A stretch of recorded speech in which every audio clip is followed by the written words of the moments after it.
Hi, in this video, we are going to see how to process a post request. So, whenever a post request comes, how a servlet process that request. We also see what is the advantage of post request over get request. Okay, so let us now create a web project by clicking File, New, Dynamic Web Project. I give the name of the project as Servlet Demo 4. Okay. So now let me click next button. Then I click next again. Then click finish. Now a web application project has been created for us. You can see it in the under the project explorer. Okay. So now what I do is let me expand this project and under the web content let me create a HTML file which is a registration form. Okay. So let me do that now. So let me create a HTML file. We give the name as registration or sign up form. Okay, sign up.html, right? So what I do is let me click finish button. Now the HTML file has been created for us. So what I do is let us write some file code here inside it HTML tags. Let us write it. So I just remove this part and we have it here this way. So you can see in this we have a form tag at line number 8. We have action equal to register and method equal to post. Then we have a name which is a label and we have a text field, company and text field. Also we have submit button. So whenever a user enters his name or his or her name and company details and click submit button, a HTTP request will initiated and that will be sent to the servlet which is mapped with this URL. So if a servlet when we have a servlet whose URL is mapped with register, that is the URL ends with register, that servlet will be invoked. And since it is a post request because we have given method equal to post, so it will be a post request. So do post method will be invoked. So now let us write the servlet code. So what I do is let us click expand this Java resources src and we create a package. Creating a package, writing a package, creating a package is a good practice. So we have package com dot example dot servlets. Okay. So inside this package we create a servlet class.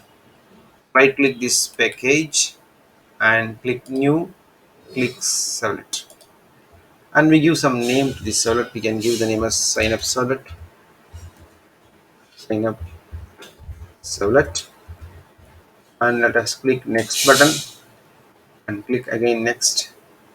And we don't need a constructor, so deselect that constructors from superclass and click finish. Now we will get a servlet class, servlet code for us. So inside this servlet code, what we do is let us we don't need this line number 15. We have a serial version UID. This is not required.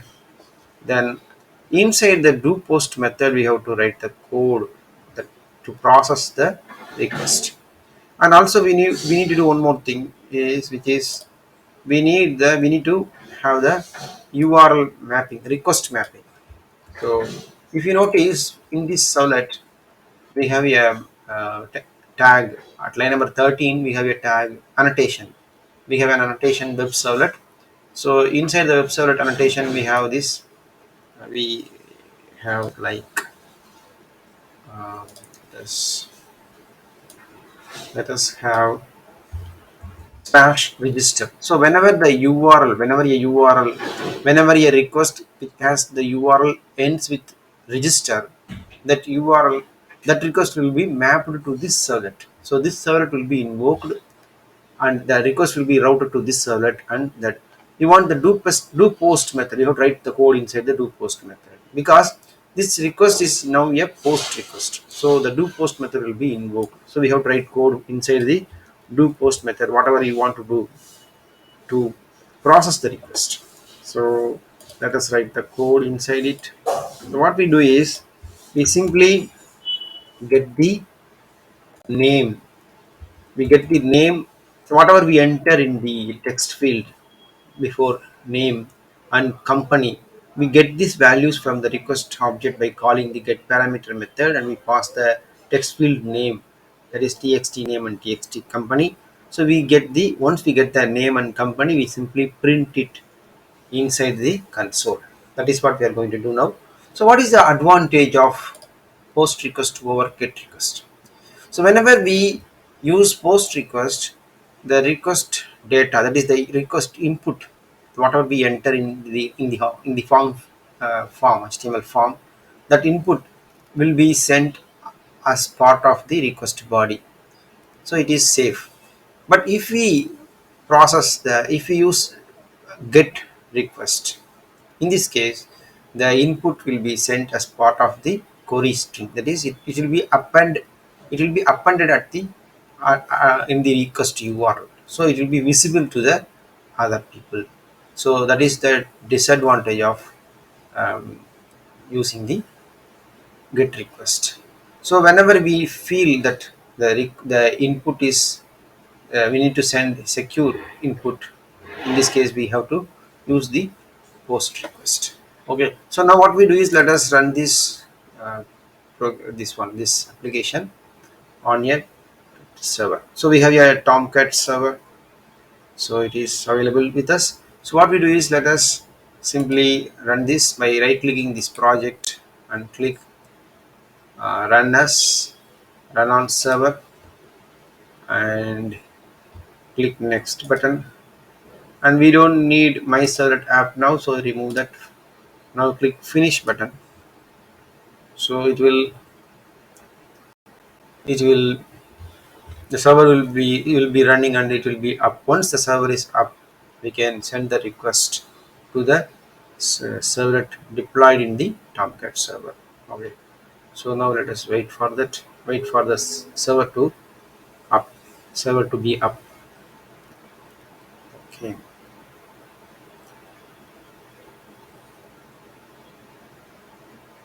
so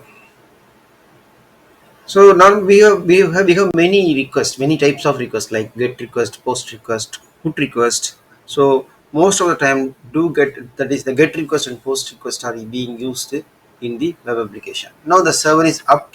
What we do is, let us in the URL, let us write sign up dot html.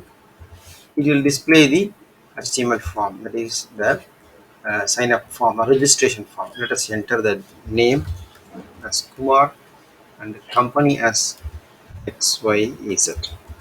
Now let us click submit button.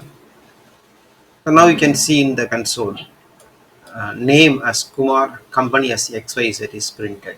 So this is how we can process the post request in a servlet. Okay, so we have seen in this video how to process post request.